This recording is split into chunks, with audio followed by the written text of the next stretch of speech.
So I'm gonna start light. So hi, I'm Duchess. I am doing press on behalf of Soul City. Yeah.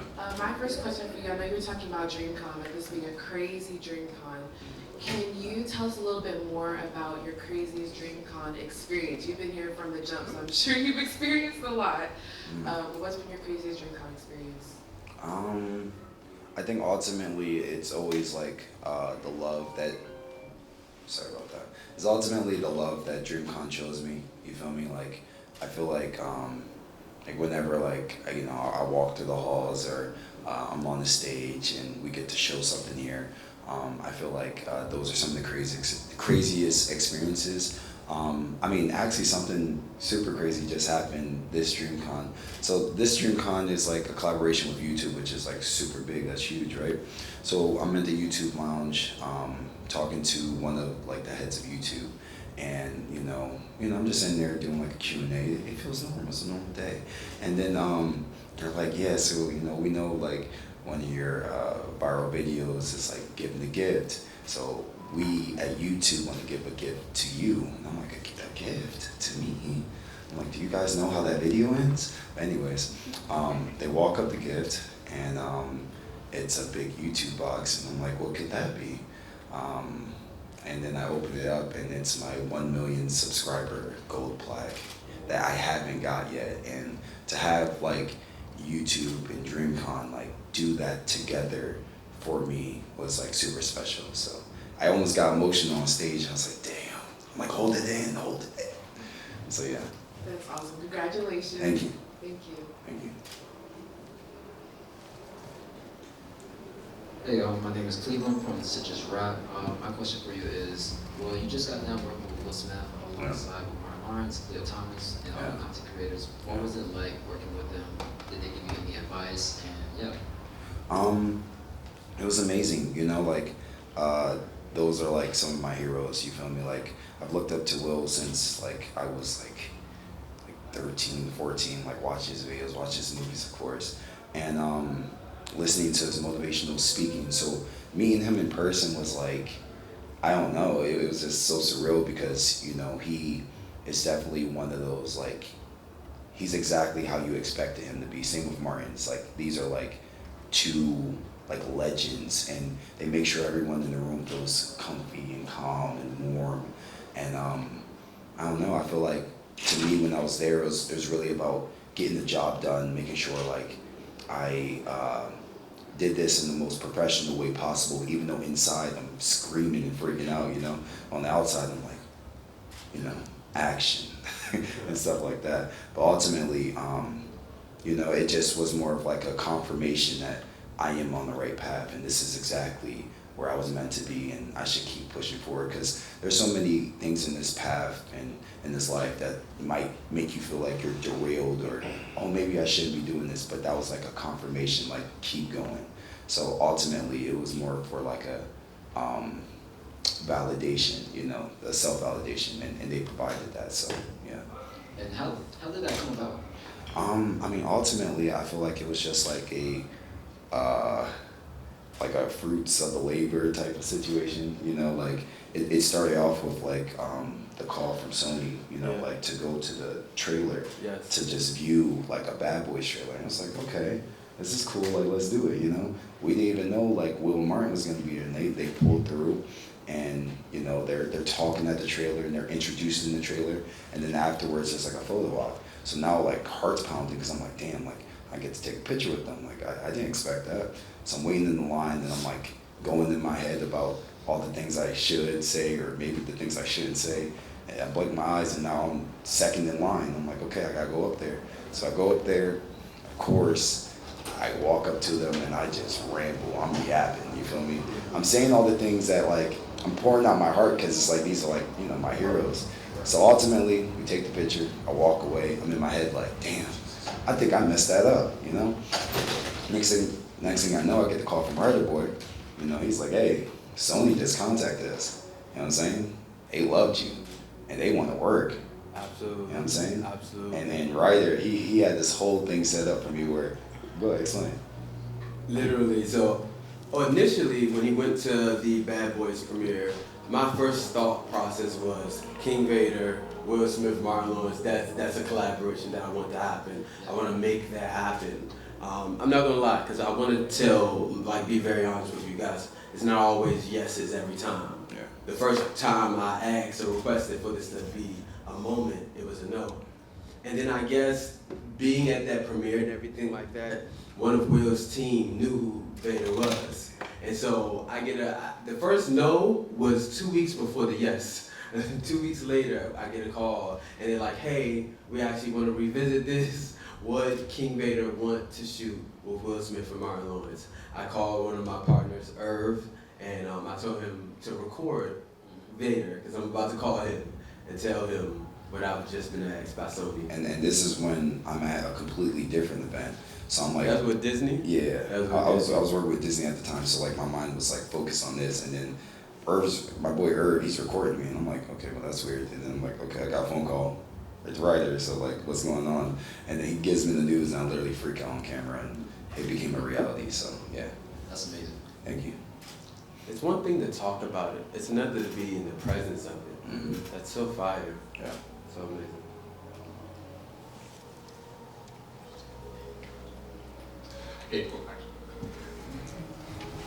Hey guys, big fans, both of you guys. Always growing up, I feel like it's a typical question. We've all been black nerds, and there's a lot of controversy we've had growing up. I feel like a good question I like to ask people is what do you feel like is the biggest hurdle or struggle that you felt like you had to overcome in order to get into the point that you are now? Was there any moment that you felt like you kind of got over the hill, or was there something that really felt like was blocking your path, and then you kind of felt the weight off your shoulders at a moment? Yeah. So I feel like in the beginning of the journey, the biggest problem and issue for me was the self-belief factor. I feel like a lot of problems that a lot of us have in the beginning is we're actually standing in our own way, you feel me? And it's we want the support from the friends and the family and, the close ones, but sometimes ultimately that's not there in the beginning. It's not because they don't love or they don't want to support, but sometimes it's you have to show them what you're actually talking about to make them believe in it. But at the end of the day, it's you have to believe in yourself first. Yes. You know what I'm saying? If you want people to believe in something, you have to be the first. So ultimately, self-belief in the beginning was a huge hurdle, but watching things like Naruto, you feel me, inspired the flame in me, and I was like, damn, if he can do it, if he can chase after his goals, if he can proclaim this big goal, then why can't I, So after that, I just kind of started to believe I could do this. And then when you have that one person, when you have that first person to believe in you, that's really when things get kicked off. So I feel ultimately, you gotta keep pushing on to this path until just one person believes in you, and then it's just a snowball effect. So when you find that one person, cherish them and keep going. So yeah. Thank you very much. Absolutely. What would you say? You know why we're so like this? Because we have the same mind. Yeah. We have the same mind. I was going to say the same thing. And to this day, it is, for me, I'm always my biggest hurdle to get over. Time and time again, reinventing myself and just going on to the different steps in life. It's always me. It's nothing else but me. It's me in my mind. It's me in my head, and it's me fighting me to get to the better version of me. And you said something else about people not believing or seeing who you are or who you see. That's true. They can't see what's inside of your head. Yeah. So it's until you bring it into the reality that they'll then see. Yeah. My family didn't see me, but they didn't see either one of us. Just a small little story. We, young filmmakers of the family, every cookout, we're literally damn near begging everyone to come into the living room, sit down for a couple seconds, and just watch this project we worked hard on. And then, over the years, it transitioned to when we go in, hey nephew, what's the new projects? Y'all gotta show us something. Fly me out. I want to go to the premiere. They have no idea how good that feels. It's you guys want to, that's crazy. Yes. I remember. Yes. So yeah, thank you. That's awesome. Yeah. Congratulations. Thank you.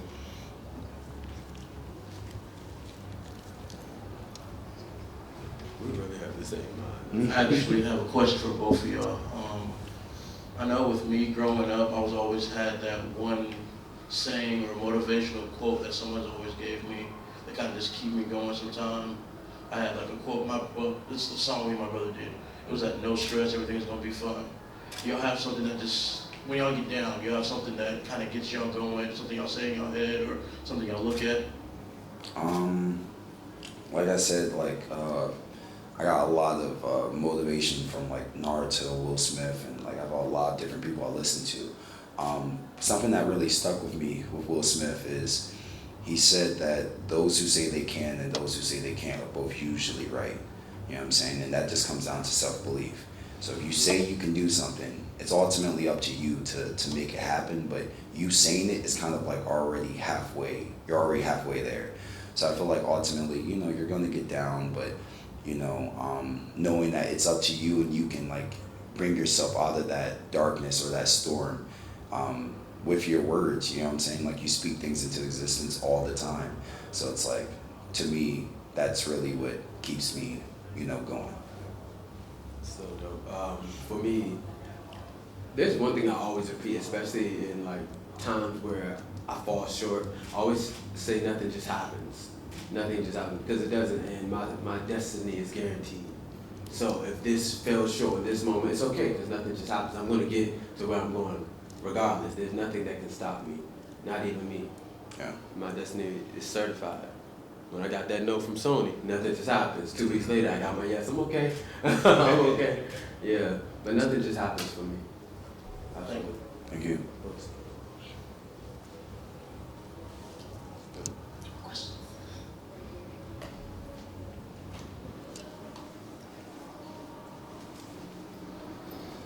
How you doing? This is Moo. Moo like the cow, but anyway.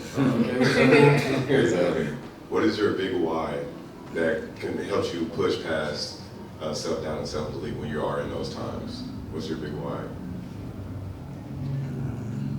I think there's a lot of things. For me, it's kind of like, it's a realization that like I today can see the difference in who I was, you know, like 10 years, 5 years back, right? It's like, I'm kind of pushing not only for like the future version of me, but also like the younger version of me, like the kid who, you know, was still trying to figure out like self-belief and things of that nature. Like I fight to make him proud. Like, do you see how far like we got? Like, bro, like it was just an idea, it was just a thought, it was just a what if, and now we're actually doing the things we said we were going to do. So ultimately, it's like to make that inner child like proud, and you know, for the family, you feel me, for my supporters, you know what I'm saying, God did, of course, and to continue to like, you know, prove the haters wrong. Ultimately, it's never like they're the focus, but it's like there are a lot of the non-believers, the people who are negative, and ultimately it's like I don't want to just say things. I like to put the actions behind the words to prove those people wrong. So yeah. For me, my why is I'm not done yet. Like I have purpose. I want to change lives with my film, with creating, with who I am as a man, as a human being. I genuinely, I want to change. I want people to be affected when I leave this earth.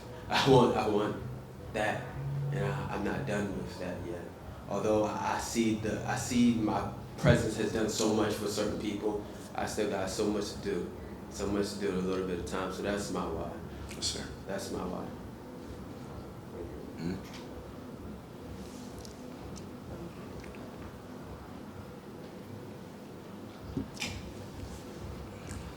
What are some like stories that you guys are looking forward to telling in the future, or like is there a story that you really want to tell that you just haven't created just yet?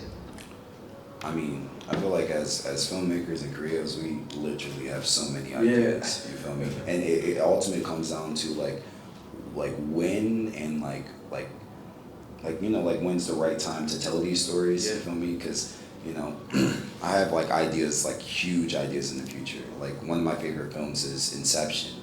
And like a goal as a filmmaker is like I want to make a movie as good as Inception one day, but that's gonna take some work. You feel me?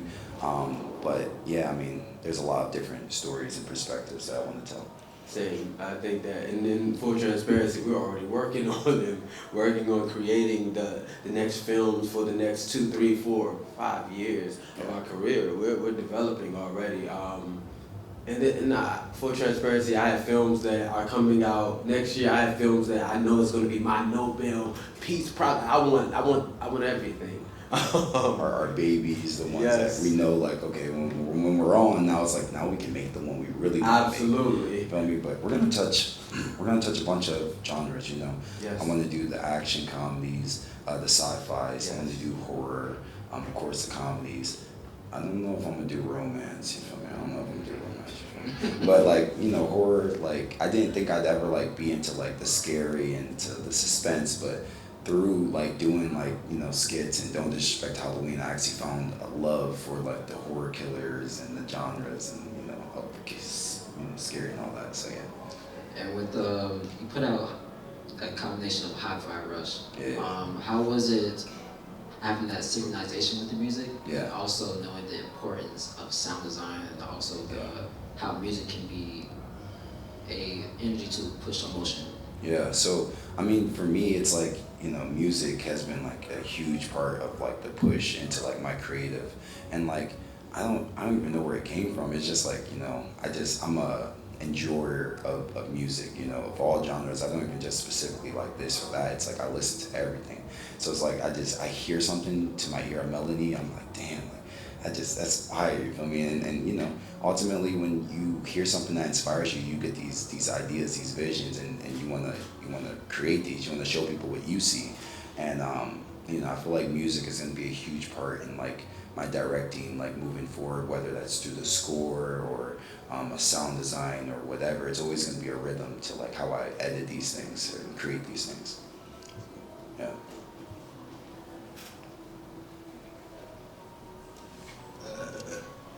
So, we've been here all week, or all weekend. Yeah. So yesterday, Kev on Stage was here. Yeah. Would you consider collabing with him to like make a movie? He like, is it okay to like say it? Because he did tell it to a room full of press. Yeah.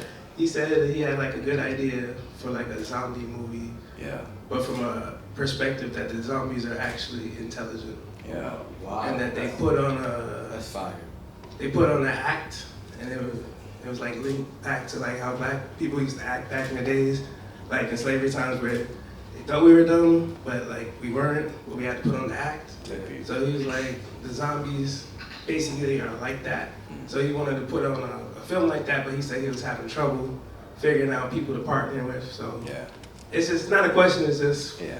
y'all should link up and like Yeah. put that through. No, Kev is, you know what I'm saying, he's amazing, you know what I'm saying, a genuine, humble human being, amazing at what he does. And I mean, ultimately, we're already planning things, you know, to work with Kev. So it's like, I don't want to ruin any surprises, but, you know, yeah, It's already in the works. Things are in the works, so yeah.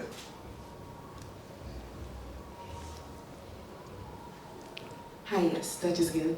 I have a question for both of you. This is a question that I've asked before to other creators, other people in this space, but especially as males, especially as black males in this space, I want to get an understanding, hear you guys' take on mental health and what it looks like in this space, in your room. Mental health is definitely a serious topic, you know, because it's like, it's about finding like your balance with all of this. You know, I feel like when we started creating, there was never like a guide of how to do this or what the different pressures were gonna be like, or, you know, like being viewed by millions of people, like not all of those people are gonna be nice, you feel me? Yes. And it's like, how do you take in all this but keep things positive, you feel me? And I feel like it's about having like a strong like base and foundation around you, you know, to keep you grounded in these situations, because it's easy to get like lost in all of it, you know. And I feel like, you know, having these conversations with like your loved ones and people who are closest to you who kind of have an understanding, you have to let people in, you feel me? So I feel like the biggest thing for mental health in this space is to communicate and to talk, especially like to people you feel comfy with, you know, the people you trust.